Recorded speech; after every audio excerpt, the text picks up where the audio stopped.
10th class की science की video. तो बच्चों जल्दी से बच्चों चैनल पे आ जाइए, हम इस पेपर को पूरा सॉल्व कराएंगे। जल्दी जल्दी अपने सभी दोस्तों को बताइए, जल्दी कीजिए। तो बच्चों अपने हाथ में आ चुका है अब 10th क्लास का आरबीएससी का साइंस का पेपर। तो बच्चों इसमें जो पहला क्वेश्चन है पहले उसको देखेंगे हम।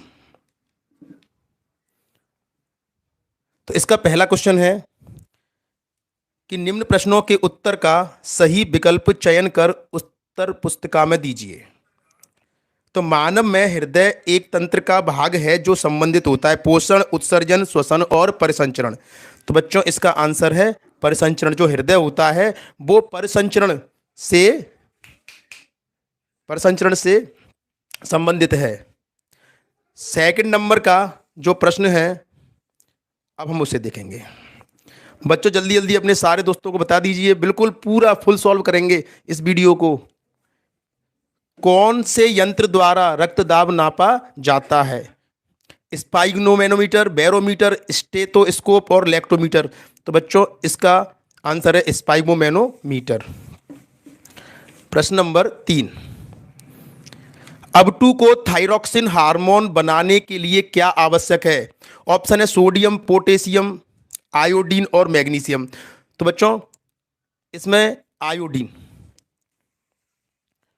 अगला प्रश्न है सभी अनैच्छिक क्रियाओं का नियंत्रण मस्तिष्क का कौन सा भाग करता है? तो बच्चों इसका आंसर है मेडुला।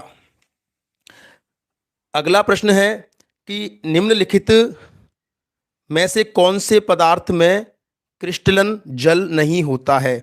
तो बच्चों इसका आंसर है बेकिंग सोडा।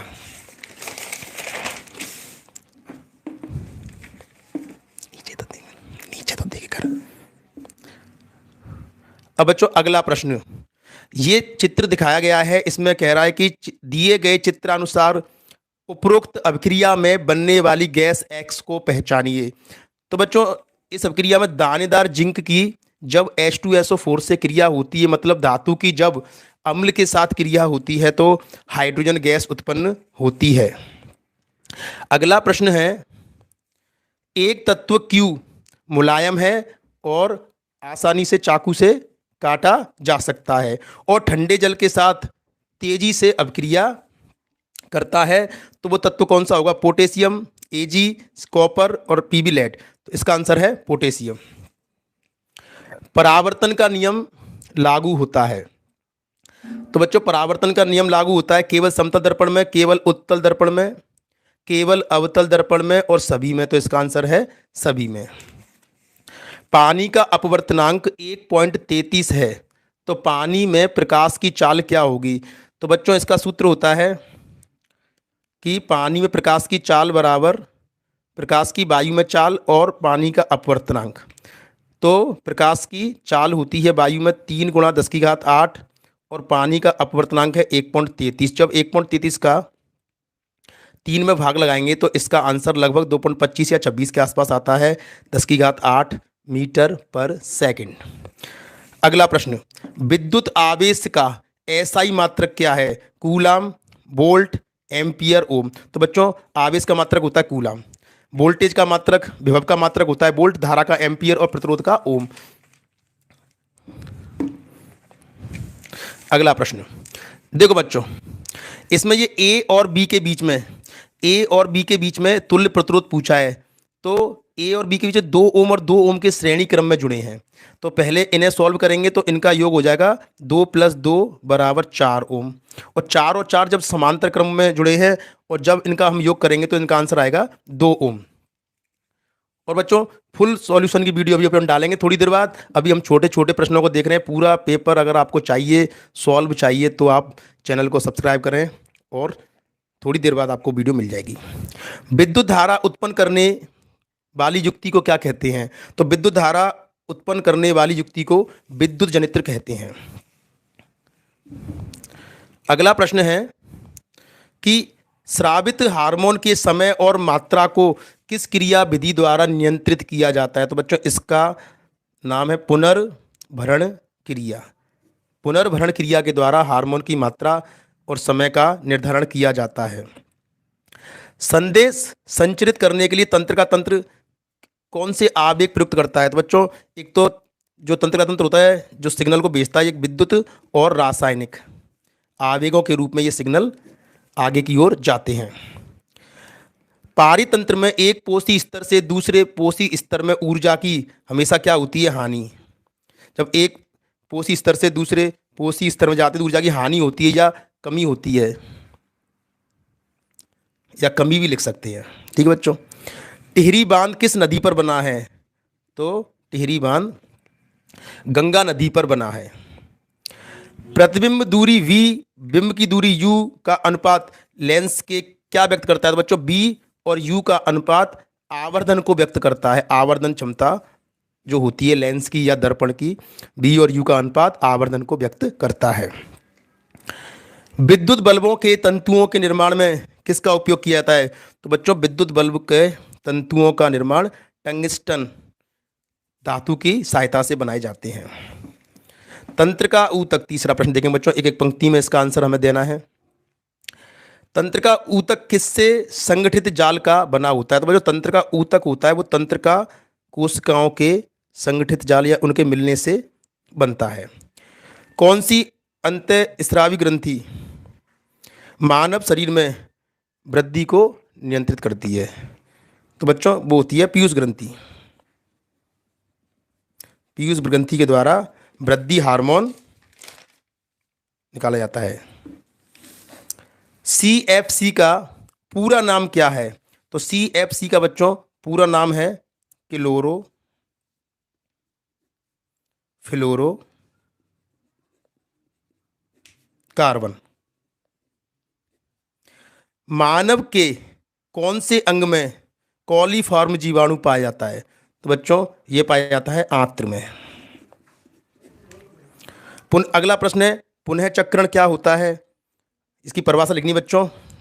संतरे में पाए जाने वाले अम्ल का नाम लिखिए। सिट्रिक अम्ल।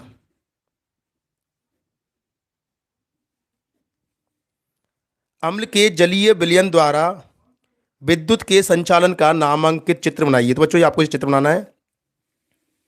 अगला प्रश्न है, स्वाद के आधार पर अम्ल व क्षार में अंतर लिखिए। तो बच्चों, अम्ल स्वाद में खट्टे होते हैं जबकि क्षार स्वाद में कड़वे होते हैं। दंत क्षय का कारण क्या है? तो दंत क्षय का कारण बच्चों मुंह की pH है। जब हम भोजन करते हैं और दांतों को साफ नहीं करते हैं तो मुंह में भोजन के कण जमे रह जाते हैं, जिससे रात्रि के समय जीवाणु मुंह में उपस्थित भोजन से क्रिया करके अम्ल का निर्माण करते हैं, जिससे कि दंत क्षय होता है। मुंह की pH कम हो जाती है और अम्लीय हो जाता है। किसी विद्युत परिपथ में धारा नियंत्रक का कार्य क्या है? तो बच्चों, किसी भी विद्युत परिपथ में धारा को नियंत्रित करना, धारा को कम या ज़्यादा करने के लिए हम धारा नियंत्रक का उपयोग करते हैं। ठीक है बच्चों। प्रत्यावर्ती धारा तथा दिष्ट धारा में क्या अंतर है? तो प्रत्यावर्ती धारा की जो दिशा होती है और उसका जो परिमाण होता है वो एक निश्चित समय अंतराल के बाद बदल जाती है, जबकि दिष्ट धारा की दिशा और परिमाण समय के साथ नियत रहता है। किसी विद्युत धारावाही सीधी लंबी परिनालिका के भीतर उत्पन्न चुंबकीय क्षेत्र किस प्रकार का होता है? तो बच्चों, इसके भीतर जो चुंबकीय क्षेत्र होता है वो एक समान या समरूप होता है। अगला प्रश्न, तो बच्चों ये बड़े प्रश्न हैं, इनके उत्तर बोलना भी संभव नहीं है, सिर्फ हम प्रश्न पढ़ेंगे। जो छोटा मोटा कोई प्रश्न हो उसके बारे में हम देख लेंगे। जैव विकास प्रक्रम में जीवाश्म की क्या भूमिका है? और प्रश्न नंबर 5 है, मानव में दोहरा परिसंचरण क्यों आवश्यक है? प्रश्न नंबर 6 है कि मेढक एवं छिपकली के समजात अंग चित्र बनाइए। प्रश्न नंबर 7 है, पारितंत्र में उत्पादक व उपभोक्ता किसे कहते हैं, समझाइए। लौह धातु पर भाप की क्रिया का नामांकित चित्र बनाइए। और प्रश्न नंबर 9, लवण के विलयन की चालकता की जांच का नामांकित चित्र बनाइए।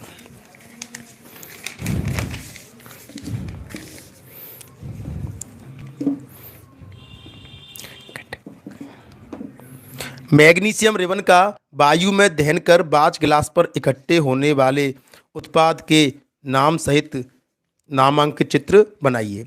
ऊष्मा शोषी और ऊष्मा छेपी अभिक्रियाओं को परिभाषित कीजिए। ऊष्मा शोषी बच्चों ऐसी रासायनिक अभिक्रिया जिसमें ऊष्मा का अवशोषण होता है, ऊष्मा शोषी अभिक्रिया कहलाती है। और ऐसी रासायनिक अभिक्रिया जिनमें ऊष्मा बाहर निकलती है, ऊष्मा छेपी अभिक्रिया कहलाती है।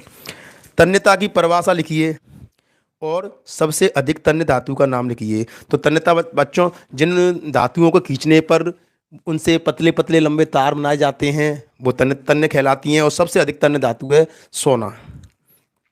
प्रकाश के अपवर्तन के दोनों नियम लिखिए। तो बच्चों प्रकाश के अपवर्तन का पहला नियम ये होता है कि आपतितकरण अपवर्तितकरण अविलंब तीनों एक ही तल में होते हैं। और दूसरा नियम जो होता है वो स्नेल का नियम होता है कि जब प्रकाश किरण एक माध्यम से दूसरे माध्यम में जाती है तो आपतन कोण की ज्या और अपवर्तन कोण की ज्या का अनुपात सदैव स्थिर रहता है, जो कि उस माध्यम के अपवर्तनांक के बराबर होता है। अगला प्रश्न है बच्चों, एक श्रेणी क्रम में संयुक्त चार प्रतिरोध R1, R2, R3, R4 के तुल्य प्रतिरोध ज्ञात करने के लिए सूत्र की उत्पत्ति कीजिए। तो बच्चों जब मैंने इंपॉर्टेंट प्रश्न लगाए थे आपके लिए वीडियो डाली थी 2-3 दिन पहले, तो उसमें मैंने श्रेणी क्रम के ये सूत्र की भी बताया था जो प्रश्न में आया है। अगला प्रश्न है कि 4 ओम प्रतिरोधक, 4 ओम प्रतिरोधक मतलब एक तार है जिसका प्रतिरोध R बराबर 4 ओम है, जिसमें 10 एम्पियर धारा, I बराबर 10 एम्पियर धारा T बराबर 2 सेकंड तक प्रवाहित होती है। तो उसमें उत्पन्न ऊष्मा की मात्रा ज्ञात कीजिए। H बराबर I स्क्वायर RT, ये सूत्र लगेगा।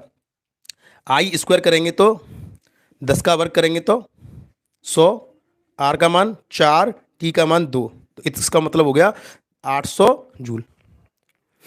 परिनालिका क्या है और परिनालिका से विद्युत चुम्बक कैसे प्राप्त की जाती है? तो बच्चों जब हम एक कुचालक बेलन लेकर उस पर विद्युत रुद्ध तांबे के तारों को लपेटकर पास पास लपेट देती है और अनेक फेर लपेटकर जो संरचना बनाई जाती है परिनालिका कहलाती है। और जब इसमें हम सेल लगाकर कुंजी लगाकर धारा प्रवाहित करते हैं तो इससे हमें विद्युत चुंबक बन जाती है। और इसके भीतर जब हम एक नरम लोहे की छड़ रख देते हैं तो ये इसकी चुंबक के गुण बढ़ जाते हैं और ये विद्युत चुंबक बन जाती है।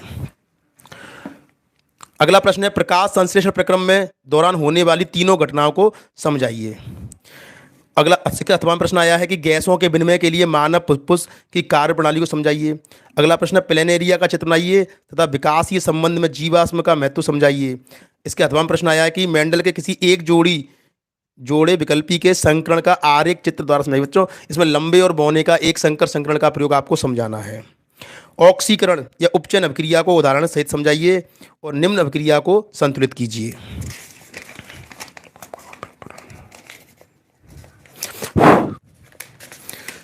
तो बच्चों कमेंट में आप बताइए कि आप में कितने प्रश्नों के आंसर सही गए हैं और क्या इतना बड़ा पेपर आपके टाइम में हो चुका है। तो सब बच्चे अब कमेंट करें। पेपर काफ़ी बड़ा लग रहा है जो कि इतने समय में होना मुश्किल है। अपचयन अभिक्रिया को उदाहरण से समझाइए। अथवा में आया है निम्नलिखित रासायनिक समीकरण को संतुलित कीजिए। तो बच्चों इसमें Na2 है, इधर Na1 है तो इधर 2 लगा देंगे, और सल्फर 1 है, SO4 है और इसमें इधर 2 लगा देंगे तो ये संतुलित हो जाएगा। विद्युत मोटर का सिद्धांत क्या है? बच्चों ये मैंने आपके लिए जो इंपॉर्टेंट क्वेश्चन लगाए थे उसमें मैंने ये प्रश्न लगाया था कि विद्युत मोटर के बारे में नामांकित चित्र बनाकर कार्य प्रणाली समझाइए। इसके अथवा में आया कि फ्लेमिंग का बाम हस्त नियम लिखिए। किसी चुंबकीय क्षेत्र में रखे विद्युत धारावाही चालक पर चित्र द्वारा उत्पन्न बल को समझाइए। अगला है डी, प्रतिवर्ती क्रिया का एक उदाहरण लिखिए और जंतुओं में प्रतिवर्ती चाप क्यों विकसित हुआ है और प्रतिवर्ती चाप का नामांकित चित्र बनाइए। इसके अथवा प्रश्न, अंडाशय द्वारा स्रावित हार्मोन का नाम क्या है? तो अंडाशय द्वारा एस्ट्रोजन हार्मोन को निकलता है। और किन्हीं 2 अंतःस्रावी ग्रंथियों के कार्य लिखिए। तो बच्चों किसी भी 2 अंतःस्रावी ग्रंथियों के, अग्नाशय है, यकृत है, किसी के भी आप 2 कार्य लिख सकते हैं। ठीक है। मादा मानव में अंतःस्रावी ग्रंथियों की स्थिति का नामांकित चित्र बनाइए। निम्नलिखित को सुमेलित कीजिए। जिप्सम, तो जिप्सम ये पी का आंसर है 4th। जिप्सम का सूत्र होता है CaSO4.2H2O। व्यंजक चूर्ण इसका है 3rd। बेकिंग सोडा इसका है 1st और प्लास्टर ऑफ पेरिस इसका है 2nd।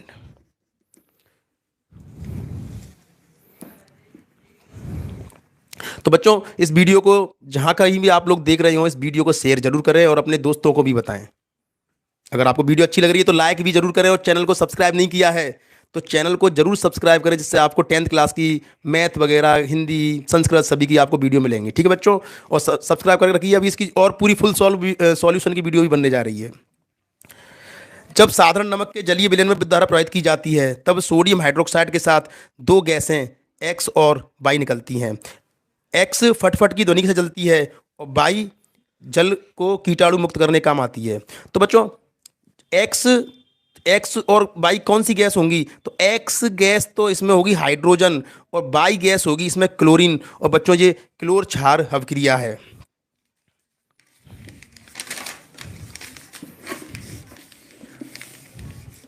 अब बच्चों इसके सेकंड नंबर में ये बताना है कि हाइड्रोजन, फर्स्ट नंबर में नींबू के रस, सिरका, जटर रस और टमाटर के रस, इनकी पीएच के मान दे रखे हैं। तो हमें इस सारणी के आधार पर हाइड्रोजन आयन की सांद्रता का घटता क्रम लिखना है। हाइड्रोजन आयन की सांद्रता का घटता क्रम लिखना है।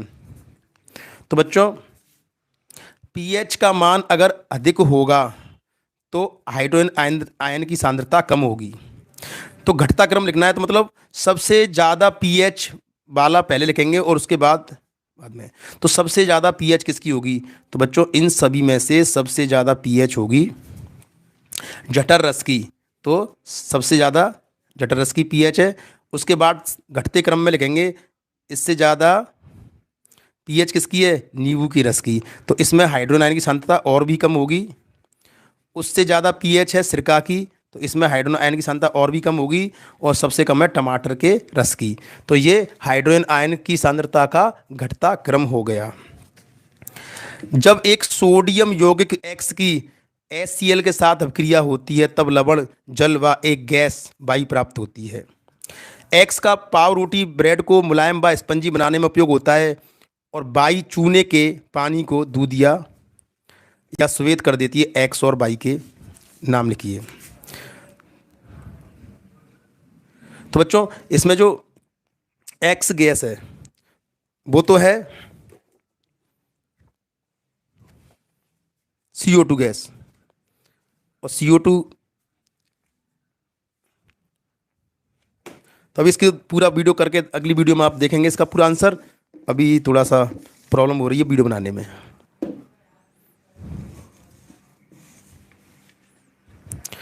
और अवतल दर्पण के मुख्य फोकस की परिभाषा लिखिए। एक 4 सेंटीमीटर साइज का बिंब किसी 12 सेंटीमीटर फोकस दूरी के अवतल दर्पण से 18 सेंटीमीटर की दूरी पर रखा है। दर्पण से कितनी दूरी पर पर्दे को रखा जाए कि उसका स्पष्ट प्रतिबिंब प्राप्त हो? प्रतिबिंब की प्रकृति एवं साइज लिखिए। अवतल दर्पण के सामने मुख्य फोकस F, वक्रता केंद्र C के मध्य स्थित बिंब का प्रतिबिंब बनना दर्शाने के लिए कर्ण चित्र बनाइए। बच्चों इसको भी सॉल्व करके डालते हैं अगली वीडियो के लिए। आप इस चैनल को सब्सक्राइब रखें। इन सभी प्रश्नों को पूरी तरीके से सॉल्व किया जाएगा, क्योंकि अभी जैसे ही पेपर आया है हमने तुरंत वीडियो बनाना चालू कर दिया। अभी तक पूरे पेपर को देखा भी नहीं है और हमने सीधे ही आपके लिए वीडियो बना रहे हैं। जल्दीबाजी में नहीं तो कोई गलत आंसर हो जाएगा तो आपको परेशानी होगी, इसीलिए आप चैनल को सब्सक्राइब रखें। अभी 1 घंटे के भीतर आपको एक नई वीडियो मिलने जा रही है। लेंस की क्षमता से आप क्या तात्पर्य है? तो लेंस द्वारा प्रकाश किरणों को अपसरित या अपसरित करने की मात्रा लेंस की क्षमता कहलाती है। और ये भी लिख सकते हैं कि फोकस दूरी के व्यतिक्रम को लेंस क्षमता कहते हैं। और एक डॉक्टर ने 2 डायोप्टर क्षमता वाले लेंस को संशोधक लेंस का निर्धारित किया, तो P बराबर 2 डायोप्टर, तो इसकी फोकस दूरी ज्ञात कीजिए। तो बच्चों P बराबर होता है 1/f, तो F बराबर हो जाएगा 1/P, तो 1/2 मतलब 0.5 मीटर। और ये किस प्रकार का लेंस है? अगर ये प्लस क्षमता है तो ये एक उत्तल लेंस कहलाया जाएगा बच्चों। एक अवतल लेंस द्वारा प्रतिबिंब का बनना दर्शाने के लिए कोई भी एक किरण आरेख चित्र बनाइए। ठीक है बच्चों, तो अभी हम इसको पूरी तरीके से पूरे फुल पेपर को सॉल्व करके 1 घंटे के अंदर आपके लिए सॉल्व करके डालेंगे। तो चैनल को सब्सक्राइब रखें और थोड़ा इंतजार करें, फुल सॉल्व वीडियो आपके लिए आ रही है। Thank you students.